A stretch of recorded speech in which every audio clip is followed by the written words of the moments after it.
Hello শিক্ষার্থীরা, আশা করি তোমরা ভালো আছো। আজকে তোমাদের আলোচনা করব সপ্তম শ্রেণীর প্রথম অধ্যায়ের কিছু বিষয় আলোচনা করব। তো এগুলো ভিডিওটা পুরোপুরি দেখবে, না টেনে পুরোপুরি অবশ্যই দেখবে, তোমাদের এটা অনুরোধ রইল, এবং চ্যানেলটি সাবস্ক্রাইব করে আমাদের পাশেই থাকবে। তো দেখো, শুরু করা যাক। যে এখানে যেটি বলা হয়েছে যে বার্ষিক যোগাযোগ এবং অবার্ষিক যোগাযোগ কি। তো বার্ষিক যোগাযোগ বলতে মূলত বোঝায় যে বার্ষিক যোগাযোগ এবং অবার্ষিক যোগাযোগ কি আজকে আমরা জানবো। যে আমরা যখন অন্যের সাথে কথা বলি সেটা এক ধরনের যোগাযোগ, চিঠি বা পত্র লিখে আমরা যোগাযোগ করি। আবার ইশারা ইশারা আকার ইঙ্গিতের মাধ্যমে আমরা যোগাযোগ করি। বিভিন্ন ছবি ও সংকেতের মাধ্যমেও আমাদের যোগাযোগ বা বিনিময় হয়। দৈনন্দিন জীবনে তুমি চর্চা করো এমন কয়েকটি বার্ষিক যোগাযোগ। বার্ষিক যোগাযোগ মানে আমরা মুখের ভাষার মাধ্যমে যেসব কথা বলে থাকি সেটা হচ্ছে বার্ষিক যোগাযোগ।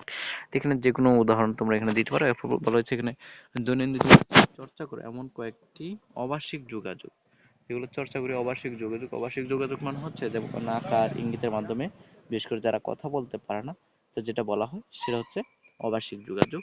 তো এখানে তোমরা কিছু উদাহরণ দিতে পারো। এরপর হচ্ছে মানুষ নানা প্রয়োজনে একে অন্যের সাথে যোগাযোগ করে। যোগাযোগ মূলত দুই ভাবে হয়, একটা হচ্ছে বার্ষিক যোগাযোগ আর একটা হচ্ছে অবার্ষিক যোগাযোগ।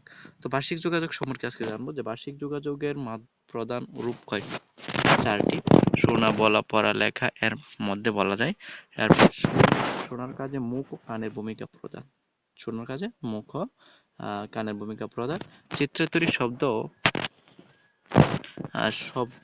আমরা কান দিয়ে শুনে থাকি। অন্যদিকে লেখা ও পড়ার কাজে হাত, চোখ প্রধান ভূমিকা রাখে। যন্ত্রে লেখা শব্দ আমরা চোখ দিয়ে পড়তে পারি। কথা কথা বলা, বই পড়া, ফোনে আলাপ করা ও বার্তা পাঠানো, রেডিও টেলিভিশন শোনা ও দেখা, কাগজে লেখা বা কম্পিউটার টাইপ করা ইত্যাদি বার্ষিক যোগাযোগের উদাহরণ।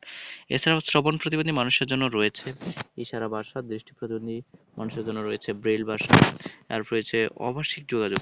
যেমন অবার্ষিক যোগাযোগ হচ্ছে যোগাযোগের ক্ষেত্রে কথা বলা ও লেখার পাশাপাশি অবার্ষিক কৌশলও কাজে লাগানো হয়। তখন মুখভঙ্গি ও শারীরিক অঙ্গভঙ্গি, হাত ও চোখের ইশারা, হাতের স্পর্শ, ছবি ও সংকেত ইত্যাদির ব্যবহার হয়।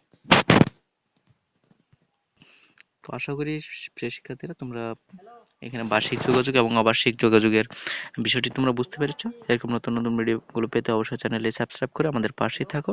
তোমাদের অসংখ্য ধন্যবাদ। পরবর্তী ভিডিওটি পাওয়ার জন্য তোমাদের শুভকামনা রইল।